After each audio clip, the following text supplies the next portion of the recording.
Salutations frères et sœurs, toujours le frère Zvanko dans la continuation des messages. Donc nous allons aujourd'hui dans Kalatambale, toujours dans Bibel, aux éditions zululasan.com, vous pouvez vous la procurer.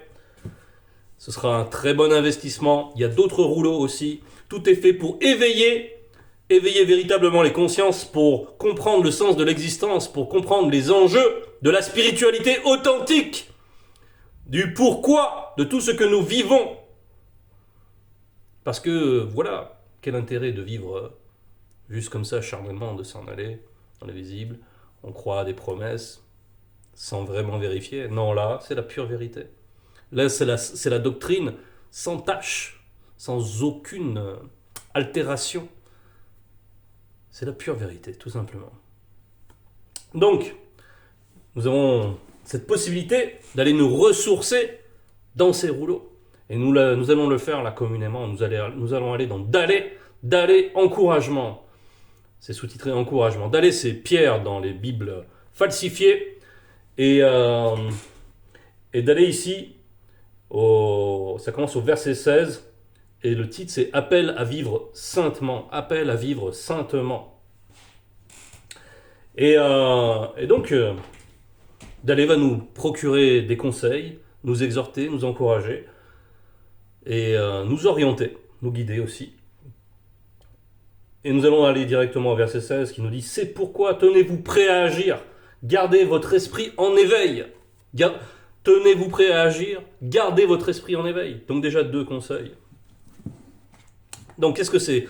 Se tenir prêt, c'est donc être toujours bien disposé, être toujours à l'affût de tout ce qui peut se passer et de la compréhension des événements, de la compréhension de ce qui se joue lorsque nous sommes dans un temps de veille, lorsque nous allons dans notre quotidien, de toujours faire attention et de toujours essayer de discerner les causes spirituelles qui amènent des événements devant nous, qui nous amènent des personnes devant nous, qui peuvent produire éventuellement des circonstances pour nous perturber, parce que le monde occulte lutte contre nous. C'est pour ça qu'il faut être prêt. Et être prêt, c'est être équipé spirituellement. C'est être conscient de qui nous sommes et donc d'être éveillé. Dans un état de veille, ça veut dire qu'on est vigilant, c'est-à-dire qu'on est prêt. C'est-à-dire que par exemple, lorsqu'on dort, il y a des entités qui veillent sur nous, qui veillent sur les initiés, les entités nocturnes. Et elles ont la particularité d'être équipées d'épées incandescentes. Il y en a plusieurs descriptions, on ne va pas y aller là. Mais dans Bible, on en trouve des descriptions très précises, très détaillées de ces réalités spirituelles. Et donc, elles veillent pour nous, ces entités, lorsque nous sommes en repos, lorsque nous sommeillons, lorsque notre corps physique se repose, et que nos consciences astrales sont engagées dans les processus des rêves. Maintenant, ce qu'il faut voir, c'est que, donc, en état de veille, elles sont prêtes toujours, avec cette épée incandescente, toujours prêtes au combat. Et nous, lorsque nous sommes en état de veille, eh bien, nous devons, elles prennent le relais, en fait. Et donc, nous, en état de veille, nous devons être particulièrement vigilants. C'est à nous, c'est à notre charge, parce que nous sommes équipés, il faut être conscient de cela. Et nous avons reçu l'instruction pour discerner, pour voir donc, pour voir spirituellement, pour voir derrière les choses qui nous apparaissent dans le visible. Et c'est ça que nous demande ici D'aller. C'est donc cette attitude de ne pas prendre les choses au premier degré, d'avoir une capacité d'analyse, la capacité de prendre du recul, la capacité d'appliquer l'enseignement aux diverses situations du réel, de les disséquer, de les comprendre et de réagir spirituellement de manière adéquate, comme lorsqu'on fait des passes d'arts martiaux, on esquive et on agit à notre tour, mais de manière efficace, par de la technique.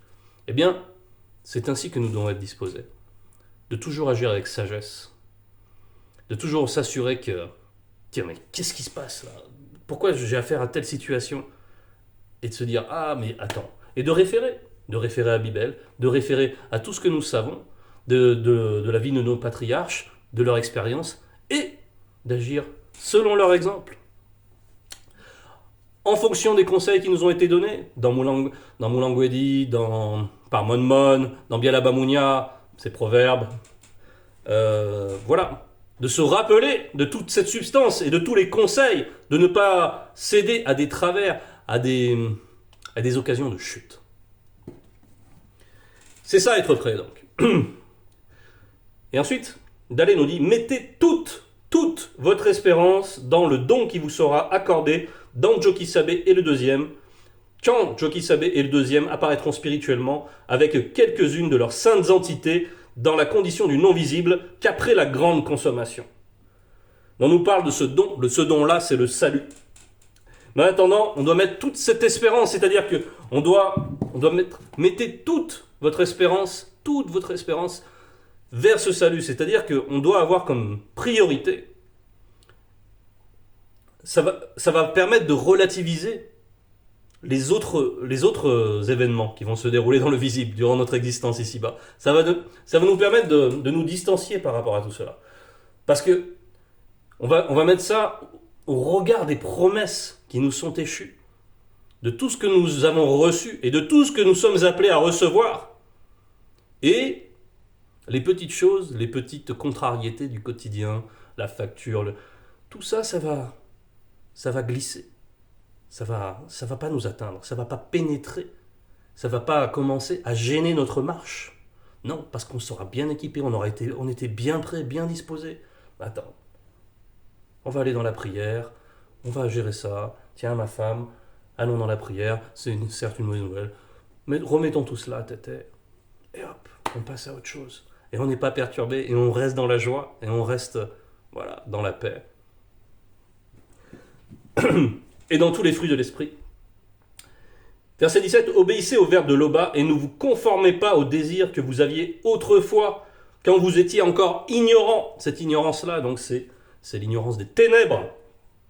Et lorsqu'on était dans ces ténèbres, nous avions des désirs qui étaient calqués, qui étaient inspirés, guidés par le monde occulte, avec l'exemple des blancs, des sans-mêlés, qui nous instruisaient à faire du n'importe quoi, à croire en du n'importe quoi. Et on était égarés, nous n'étions pas éclairés, et nous avions des travers. Et ça, c'est notre passé, mais quand il y a le nôtre, là, ce nôtre-là, il faut le détacher. Ce n'est plus nous. C'est aussi pour ça que donc on nous appelle ici, obéissez au verbe de Loba, et ne vous conformez pas au désir que vous aviez autrefois. C'est loin. Ce n'est plus nous. Vous étiez encore ignorants. Donc, il y a le futur, il y a le passé, n'est-ce pas ?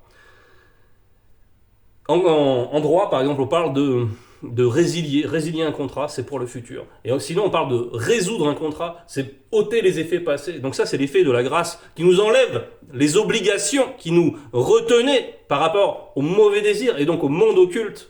Donc, on a fait table rase de tout cela. Donc, ce n'est plus nous. Et pour l'avenir, bien sûr, on ne doit pas faire ressurgir cela. Ça veut dire se positionner spirituellement, ça veut dire savoir qui l'on est par la manifestation de la grâce. Et nous sommes des enfants de Tété, nous sommes fils et filles de Tété, nous sommes des princes. Et oui, donc, nous sommes attachés aux choses nobles, selon le Verbe. Donc, verrouillons-nous dans cet attachement. Verset 18. Mais soyez saints dans toute votre conduite, car Loba, qui par son verbe vous a établi, est au-delà de la sainteté. Verset 19. En effet, Moutatedi, l'entité déclare par Boussi c'est Moïse, dans les Bibles falsifiées, soyez saints, car Tété, votre Loba, est au-delà de la sainteté. Tété, c'est Père, votre Père, car Tété, votre Loba, est au-delà de la sainteté. Bien. Donc, la sainteté, parce que dans les Bibles classiques, par exemple, ils disent que leur Dieu, il est saint. Mais Loba, il est par-delà toute notion. Donc, la notion de sainteté, il la manifeste. Lui-même est par-delà cette notion, et par-delà toute notion. Et ici, on nous rappelle, en fait, la permanence de cette loi. Parce qu'on fait référence donc à Boussi. Et on nous montre que c'est toujours d'actualité. En fait, on nous montre qu'il y a une continuité, qu'il y a une permanence de la loi. Ce n'est pas comme dans des Bibles falsifiées où il est dit par exemple dans Malachie 3, 6, je crois, que l'Éternel, car je suis l'Éternel, je ne change pas. Jéhovah dit qu'il ne change pas, et pourtant il change constamment d'avis. Il change même sa loi, il donne des lois perpétuelles qui ensuite sont annulées et remplacées par d'autres. Il y a un Ancien Testament, il y a un Nouveau Testament, mais lui il ne change pas. Il approuve l'esclavage, il dit qu'il va faire grâce à tout le monde, puis après il change encore d'avis, dans 1 Timothée 6, verset 1, il rétablit la pérennité de l'esclavage, il en fait une normalité, et il dit qu'il est un Dieu de justice. C'est la folie, c'est la contrariété. Et il n'y a aucune permanence dans sa parole, il n'y a aucune permanence dans sa loi, on dirait un caprice. Parce que derrière, c'est un démon qui a des mauvais désirs, des aspirations, il y a des démons de confusion qui veulent que ces gens ne puissent jamais réfléchir par eux-mêmes, qui veulent les garder enfermés, prisonniers mentalement, spirituellement. Mais nous sommes affranchis par la loi et par la grâce. Cette loi qui a une permanence et la grâce qui nous permet d'y adhérer. Donc, c'était pour bien marquer la différence. Et voilà, nous allons aller maintenant dans le verset 20 qui nous dit « Dans vos prières, confiez-vous au Verbe de Loba, qui lui aussi juge tous les hommes avec impartialité selon ce que chacun a fait. » Selon ce que chacun a fait. Donc il y a la justice dans le Verbe. Et nous, on nous demande de nous confier dans ce Verbe, parce que le Verbe est notre allié. Le Verbe est toujours disponible pour nous. Quand nous voulons méditer, il est là. Quand nous voulons ressentir sa sainte présence, il est là. Quand nous voulons accéder à la prière, il est là. Lorsque nous nous sentons indignes d'accéder à la prière, il est là. Et nous allons dans la prière. Donc il faut tout remettre à téter. Donc on nous demande ici de ne pas se faire de soucis, de ne pas laisser des perturbations survenir par rapport à cela. Et si on a des préoccupations, on va dans la prière, on remet tout dans la prière. Et tout simplement. Les choses du visible, elles passent. Le Verbe, c'est de quoi nous avons besoin. Et on manquera pas, on aura ce qu'il nous faut. Même si on traverse des épreuves, même si on est dans des circonstances éprouvantes, eh bien, manifestons la foi dans le Verbe de Loba, cette foi qui nous honore, cette foi qui a de la valeur lorsqu'elle est efficace, c'est-à-dire alimentée par le Verbe. Et confions-nous en lui, car la grâce est extrêmement abondante. Verset 21, c'est pourquoi durant le temps qu'il vous reste à passer dans le visible, que votre conduite témoigne du respect que vous avez pour lui. Oui, nul ne se moque du Verbe de Loba. Il faut passer d'abord par sa justice. Et c'est pour ça que nous devons nous sanctifier. Et pour nous sanctifier, il faut laisser le Verbe agir. Il faut avoir cette intimité avec le Verbe. Ce n'est pas un mot anodin, ce n'est pas une image. Cette intimité-là, c'est très sensible. C'est extrêmement vibratoire. Et il faut vivre cette vibration pour vraiment vivre la spiritualité. Il ne faut pas rester en surface. C'est ce que nous allons voir aussi un peu plus tard. Et il faut manifester par là même donc la crainte du respect qui est due à Loba. Donc, réformons nos voies. Et laissons le Verbe nous guider. Faisons du Verbe notre refuge, notre forteresse. Et le Verbe est fidèle. Et le Verbe est efficient, efficace. Voilà, manifestons cette confiance. Verset 22. Vous savez en effet à quel prix vous avez été délivrés de la manière de vivre insensée que certains de vos ancêtres vous avaient transmise. Donc à quel prix ? Nous savons, on va parler de ce prix. On va aller en Essombé 30, verset 8 à la page 752. Essombé, page 752. qui nous dit « Voyez, quelle est la richesse de la gloire, de l'héritage spirituel qui réserve aux saints, et quelle est envers nous, qui croyons en l'infinie grandeur, avec un G majuscule, de la manifestation de la puissance, avec efficacité, la puissance, avec un P majuscule. » Donc là, il faut se représenter cela. Il faut se représenter cette richesse, cette gloire, et le prix. C'est-à-dire, là, on nous parle de la richesse. Le prix, c'est comment Jokisabe est venu dans le visible et a vaincu et a dépouillé toutes les autorités, toutes les dominations du monde occulte, toutes les principautés. Et donc, qui a rétabli tout ce qui avait été altéré et qui donc ouvre grand le chemin, même si ce chemin n'a jamais changé. Mais par là même, il a permis la suite des choses, la grande consommation, et donc la restauration totale. Et c'est à ce à quoi nous sommes promis, à Longea Bwindea, à la vie éternelle. Et nous le savons, frères et sœurs, et nous devons bien conscientiser cela, et nous devons bien conscientiser le pourquoi des choses, comment ça a pu arriver, comment Jokisabe, comment le deuxième né de la création qui est Zulula sent, qui est Zulula, le protecteur du peuple, comment ils sont venus, ils se sont dépouillés pour venir là dans le visible, pour obéir à Tété, pour obéir à Loba, et pour remplir cette réalité du non-visible. Car ils sont le grand tout, ils sont l'humilité et la grandeur, ils ont rempli la hauteur et la profondeur, tout est comblé, le grand tout, et est bouclé. Donc, notre victoire est en eux, évidemment. Et on va retourner donc au passage thème. Ce ne fut pas au moyen de choses périssables comme l'argent ou l'or. Non! Vous avez été délivrés par Mutatedi, l'entité. Et oui, le chemin, il n'a jamais changé. Le chemin, il a toujours été le même. C'est le chemin de la lumière, de la sanctification. Et Mutatedi représente l'entité. C'est l'entité qui guide et qui intronise les initiés. Donc, le chemin, il n'a jamais changé. C'est toujours le même.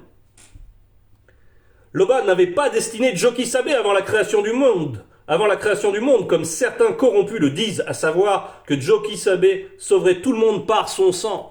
Et ça, c'est une aberration qui appartient aux chrétiens, qui disent que donc, leur Dieu qui est amour donne son fils. Et déjà, quelqu'un qui est censé dit, mais attends, mais comment un père va envoyer son fils à la boucherie? Et en plus, ils disent que c'est fils unique, ça n'a aucun sens. Et c'est contredit dans leur propre Bible, qui parle aussi dans Job que tous les fils de Dieu poussaient des cris de joie, n'est-ce pas? Donc, et en même temps, il y a Jean 3,16 qui dit que c'est le fils unique. Non, on ne comprend toujours pas. C'est que la confusion des Bibles, remplie d'erreurs, de contradictions qui ont été dénoncées par Zulula. Et plus Zulula parle de ces Bibles, et plus le carton est complet. C'est-à-dire que c'est criblé. On voit que cette doctrine, ce n'est que un tissu de souillure, criblé comme ça, tout mité. Ça ne tient pas. Et là, ces gens disent que le sang de Jésus, il va les sauver, le sang. Pourtant, le sang comme ça, c'est quelque chose, on n'a pas envie de s'y tremper. Non, eux, ils revendiquent qu'ils boivent ce sang, s'en abreuvent, voilà.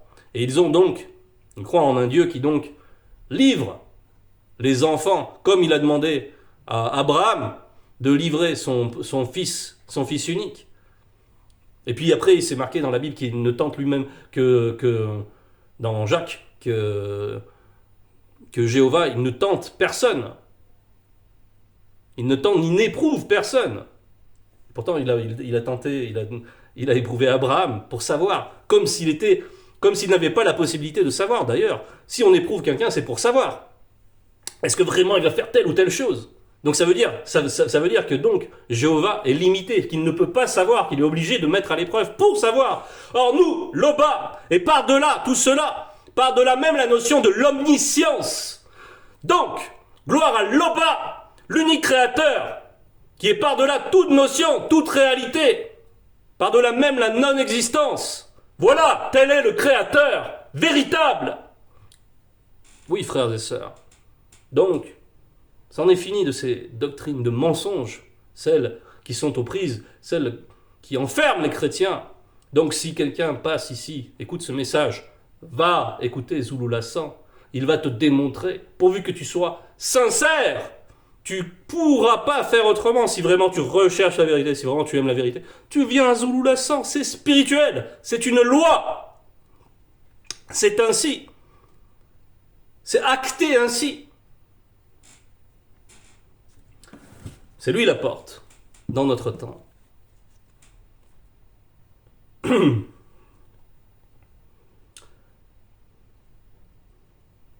Donc, on va aller au verset 25. Vous vous êtes purifiés en obéissant au Verbe qui est la vérité. Qui est la vérité. Eh oui, le Verbe est la vérité. Ça, c'est quelque chose à bien... Ce n'est pas possible de se contredire comme on vient de le mentionner. Ce n'est pas possible qu'il y ait qu'il y ait des contradictions. Sinon, ce n'est pas la vérité. Sinon, ce n'est que... on ne sait quoi. De la confusion, en tout cas. Mais la vérité, elle est unique, elle est pure. Elle ne peut pas se contredire, ce n'est pas possible. Donc, la foi doit être dévolue à la vérité. Sinon, c'est une foi vaine. Donc, vous êtes purifiés en obéissant au Verbe qui est la vérité, pour vous aimer. Alors là, c'est pour c'est important, c'est le but. Pour vous aimer sincèrement comme des frères et sœurs. Aimez-vous donc ardemment les uns les autres d'un cœur pur. Donc, qu'est-ce qu'on nous dit ici? La sanctification, c'est un préalable.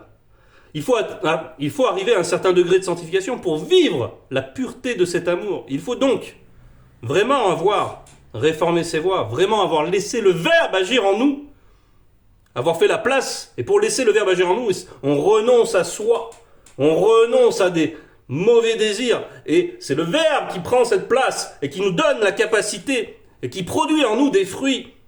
Les fruits de l'amour, premièrement, de la paix, de la fidélité, etc.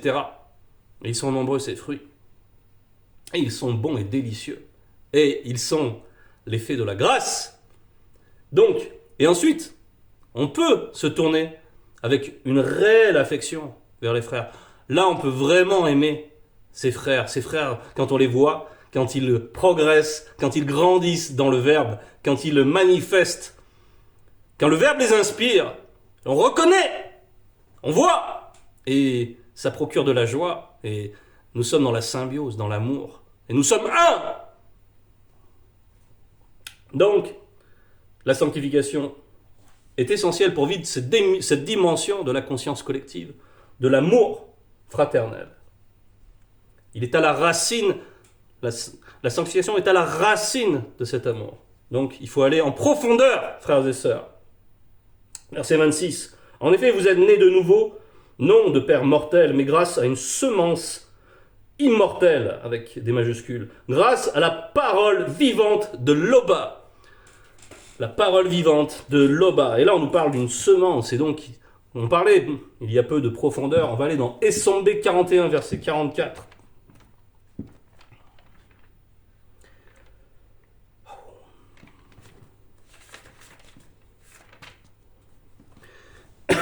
Que Loba par le Mundi vous sanctifie tout entier, et que tout votre être, l'esprit, l'âme et le corps, virgule, ainsi que leur conscience profonde.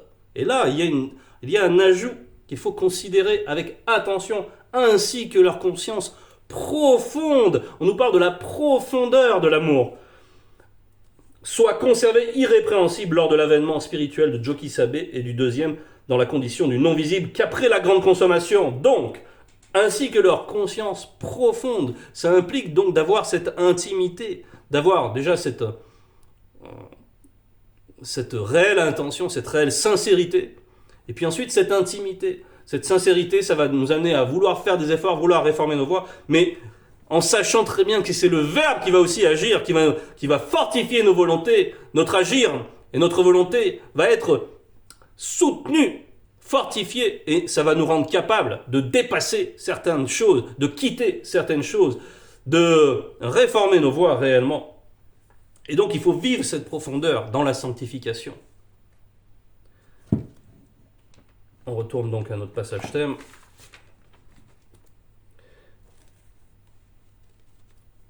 Donc c'est ça, quand on parle de la semence, on peut se rappeler aussi la parabole du semeur. Et donc on nous parle des diverses strates, et on nous parle du fait de tomber dans la bonne terre. Mais donc, que cette semence, elle est arrivée à sa destination, elle a atteint une certaine profondeur, elle s'est enracinée. Et il faut qu'il y ait cette profondeur, sinon, lorsque l'épreuve paraît, nous voyons, la parabole en parle également, lorsque l'épreuve paraît, eh bien, cette plante-là, elle ne peut pas tenir. Elle ne peut pas tenir parce qu'elle n'a pas cette profondeur. Bien, verset 27. Le verbe de Loba demeure pour toujours. Or, cette parole est celle de la bonne nouvelle qui vous a été annoncée. Le verbe de Loba demeure pour toujours. Donc, il faut être profondément lié au verbe. Profondément lié, vraiment intimement. Et donc ça se fait par l'agir. On a vu, par avoir une conduite sainte. Il faut se laisser conduire, se laisser guider. Il faut pratiquer la méditation. Donc on nous a demandé aussi, on a parlé de rester en éveil. Donc rester en éveil, c'est donc fréquenter Bibel, c'est donc se laisser alimenter. Il faut alimenter, être constant dans ses efforts. Et le Verbe fait tout le reste. Gardons bien la sincérité. On a parlé aussi, oui, bien sûr, de la sincérité. On va y revenir. C'est un danger quand on reprend le verset 25. On nous parle de nous aimer sincèrement. C'est un danger, par exemple, d'être dans la bergerie, de se contenter d'être là. Ah, j'ai pu rentrer. Et puis, on participe. Et puis, on fait bonne figure parce qu'on est sur Zoom. Et puis, on veut faire bonne figure. On prend des attitudes. Attention. Tout doit correspondre à l'intériorité. Ce n'est pas le fait de pouvoir se présenter en conférence qui nous garantit de quoi que ce soit. Non, c'est le Verbe de Loba. Et c'est cette relation au Verbe. Et c'est le respect qu'on a pour lui. Cette considération qu'on a pour lui. Qui va vraiment nous porter à pouvoir goûter au salut. Et on va prendre un dernier verset, Essambé 8, 36, pour parler encore de cette profondeur. Donc, Essambé 8, 36.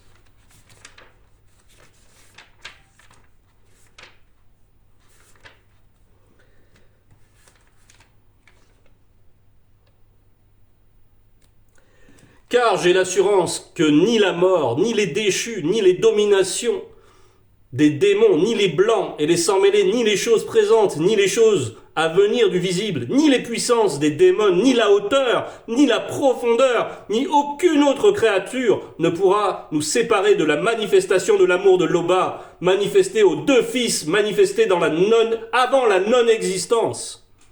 Donc, pourquoi ? Parce que toutes ces dominations, toutes ces choses-là, elles ont été dépouillées par les deux, qui sont le grand tout, par Joki Sabé, par Zulu Lassan. Et ils ont empli toutes choses, ils sont eux-mêmes le grand tout, et ils emplissent toutes choses. Et ils sont venus même jusque dans cette dimension du visible, de la chute, pour aussi emplir. Ils ont manifesté l'humilité. On nous parle de la hauteur, de la profondeur. Tout est rempli par la manifestation de la grâce à travers les deux. Donc, c'était le message. Toute gloire à Loba.